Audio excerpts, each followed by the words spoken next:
मृत्यु के बाद 13 दिनों तक क्यों अपने घर में रहती है आत्मा, जानना चाहते हैं आप? शास्त्रों की बात जाने धर्म के साथ। जिस तरह जीवन एक सत्य है, ठीक प्रत्येक व्यक्ति को ये भी भली भांति पता है कि मृत्यु भी एक ऐसा सत्य है जिसे कोई जितना मर्जी झुठला दे, परंतु इसे बदला नहीं जा सकता।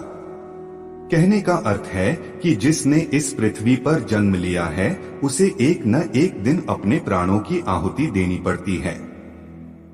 इस बारे में हम में से बहुत से लोगों ने कई बार अपने बड़े बुजुर्गों से कहते सुना होगा कि मृत्यु के बाद मनुष्य शरीर की आत्मा 13 दिनों तक अपने घर में रहती है। मगर ऐसा क्यों, इस बारे में क्या किसी ने सोचा है? अगर नहीं तो चलिए आज आपको इससे संबंधित जानकारी बताते हैं और जानते हैं कि आखिर क्यों मृतक शरीर की आत्मा 13 दिनों तक अपने घर में भटकती रहती। साथ ही साथ ये भी बताएंगे कि 13 दिनों तक मृतक के नाम का पिंडदान क्यों किया जाता है। वीडियो में आगे बढ़ने से पहले हमारे YouTube चैनल जीवन ज्ञान संगम को लाइक सब्सक्राइब करें और कमेंट में जय श्री राम लिख दे, आपका कल्याण ही कल्याण होगा।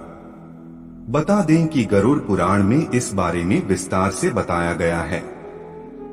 गरुड़ पुराण में बताया गया है कि जब किसी व्यक्ति की मृत्यु होती है तो यमराज के यमदूत उसे अपने साथ यमलोक ले जाते हैं।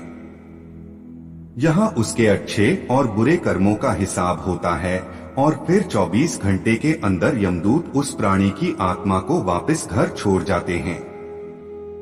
यमदूत के द्वारा आत्मा को वापस छोड़ जाने के बाद मृतक की आत्मा अपने परिजनों के बीच भटकती रहती है और अपने परिजनों को पुकारती रहती है, लेकिन उसकी आवाज को कोई नहीं सुन पाता। यह देखकर मृत व्यक्ति की आत्मा बेचैन हो जाती है और जोर जोर से चिल्लाने लगती है।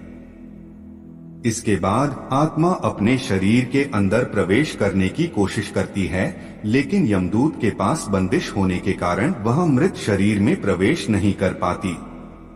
इसके अलावा गरुड़ पुराण की माने तो जब यमदूत आत्मा को उसके परिजनों के पास छोड़ जाती है तो उस समय उस आत्मा में इतना बल नहीं होता कि वो यमलोक की यात्रा तय कर पाए।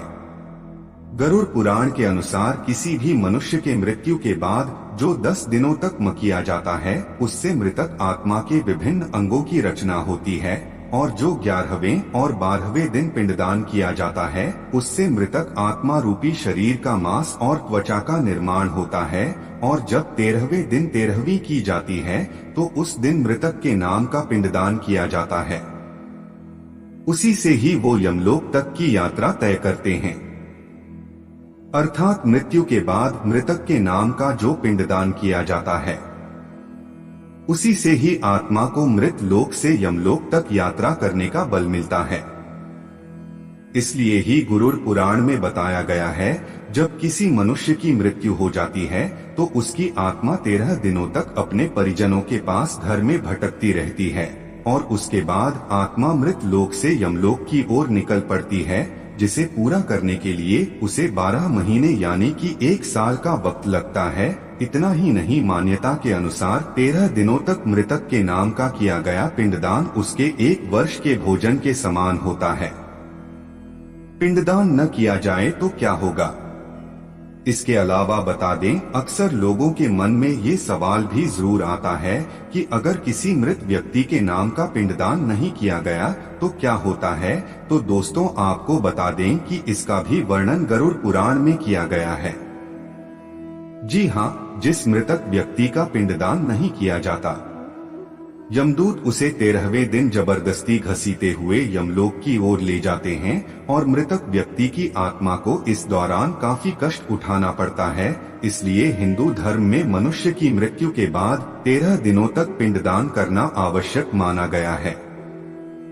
इसके अलावा आपको बता दें कि 13वें दिन परिजनों के द्वारा मृतक व्यक्ति के नाम का जो भोज करवाया जाता है, अगर वह कर्ज लेकर किया जाए तो मृत व्यक्ति की आत्मा को शांति नहीं मिलती।